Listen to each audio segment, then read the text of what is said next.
Há quase 2000 anos, o apóstolo João registrou uma visão que atravessa os séculos como um eco profético. Ele descreve em Apocalipse, capítulo de número 13, verso de número 15, algo absolutamente desconcertante.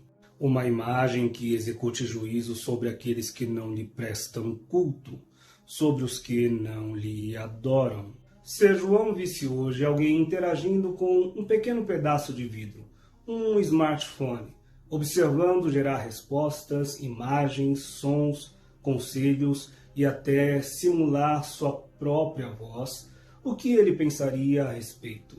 Aos olhos de um homem do primeiro século, é razoável pensar que lhe pareceria que essa imagem recebeu espírito. Não é por acaso que até mentes seculares percebem que algo fora do controle está emergindo.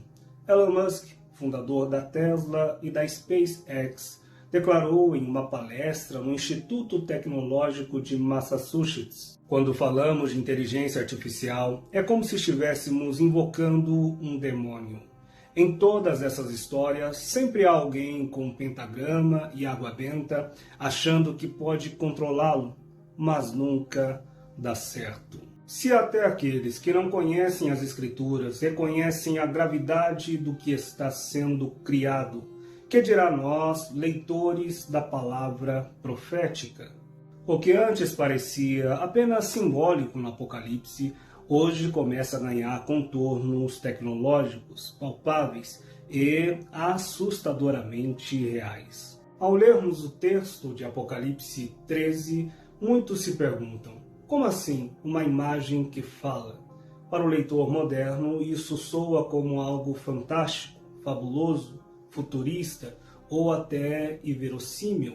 Contudo, para qualquer cidadão do mundo antigo, essa linguagem era imediatamente compreensível e carregada de sentido. A ideia de imagens falantes que comunicavam respostas, ordens, juízos, não era apenas simbólica, era uma prática documentada e comum em diversas religiões pagãs. A fim de trazer à luz este elemento cultural, mágico-religioso, que ajudará os irmãos quanto à compreensão do que encontramos aqui em Apocalipse 13, verso 15, eu gostaria de apresentar-vos 4 exemplos documentados de ídolos falantes no mundo antigo. O famigerado Oráculo de Apolo em Delfos, o mais célebre de todos os oráculos do mundo antigo, funcionava como a boca dos deuses.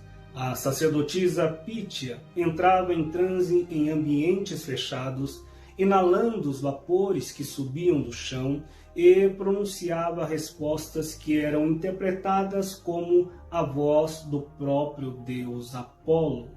A estátua de Apolo era reverenciada como se nela habitasse uma inteligência sobrenatural. Muitos acreditavam de fato que aquela imagem estava viva. O segundo exemplo que podemos aqui lhes oferecer são as estátuas automatizadas no Egito e na Babilônia. A engenharia e a magia se uniam para criar milagres artificiais nos templos. Textos egípcios descrevem rituais onde estátuas ganhavam movimentos e sons. Portas do templo de Karnak, por exemplo, se abriam sozinhas, acionadas por mecanismos hidráulicos interpretados como manifestação dos deuses. Sacerdotes utilizavam tubos embutidos dentro das imagens, escondidos atrás ou dentro das estátuas, para que elas falassem, respondessem e até fizessem ameaças. Hérão de Alexandria, contemporâneo do apóstolo João, escreveu manuais descrevendo máquinas que simulavam milagres religiosos, imagens que falavam, moviam-se, derramavam água ou fogo. O terceiro exemplo é o Colosso de Menon, no Egito, uma gigante estátua que emitia sons misteriosos ao amanhecer. Durante séculos, viajantes relataram ouvir uma espécie de canto vindo da estátua. Hoje se sabe que o som era causado pela expansão térmica das pedras com os primeiros raios do sol, Mas no mundo antigo acreditava-se que aquilo era a voz do deus Menon, respondendo aos seus fiéis. Em quarto lugar, podemos fazer menção dos oráculos da Babilônia e mesopotâmicos. Civilizações como a Suméria, Acadiana e Babilônica realizavam rituais chamados de lavação da boca e abertura da boca. A partir desse ritual, acreditava-se que o espírito da divindade passava a habitar fisicamente a imagem. Ela deixava de ser madeira ou pedra e passava a ser literalmente uma entidade viva. A partir dali, a estátua podia ouvir, falar, comer e agir dentro da cosmovisão do mundo antigo. Quando lemos textos como Salmo 115, tem boca, mas não falam, ou Isaías 44, são obras de mãos de homens, ou 1 Coríntios capítulo 10, verso 20, o que os gentios sacrificam é aos demônios que o fazem.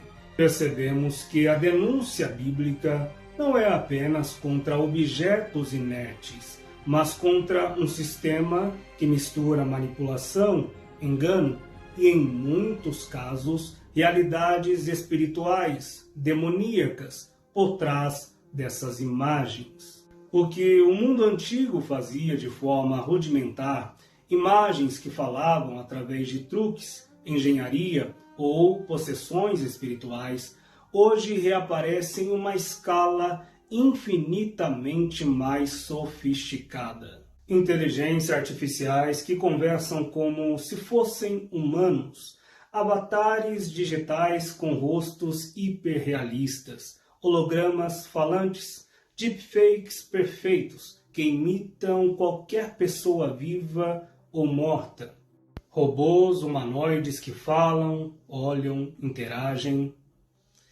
A tecnologia moderna está pavimentando o caminho para que, literalmente, a imagem fale, como lemos exatamente em Apocalipse, capítulo 13, verso 15. O que João vê não é uma invenção absolutamente inédita na história da humanidade, mas o ápice, a culminação de uma velha estratégia, a fusão entre a idolatria, a tecnologia e a possessão demoníaca.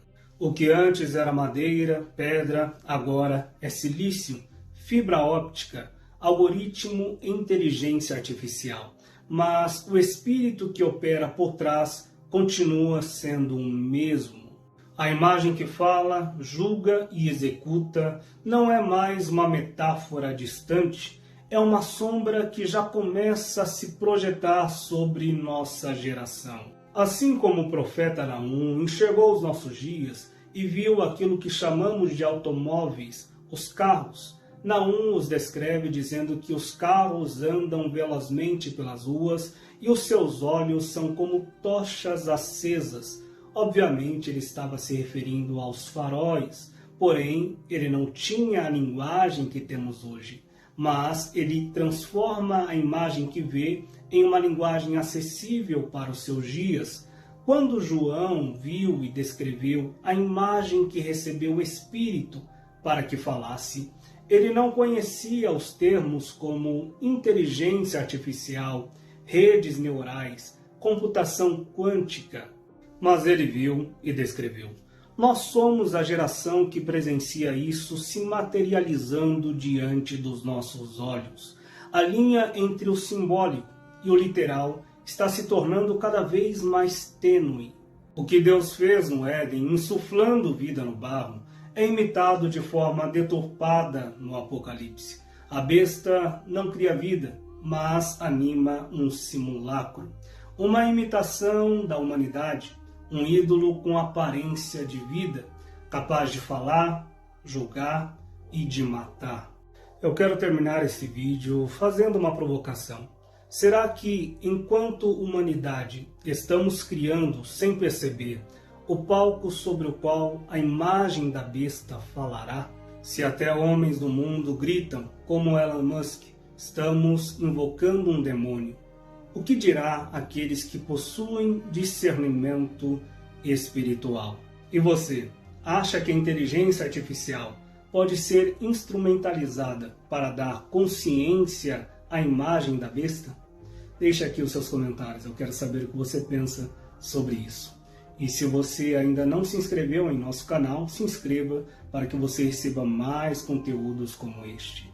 Quem tem ouvidos, ouça o que o Espírito diz às igrejas. Estamos na última hora. Deus te abençoe.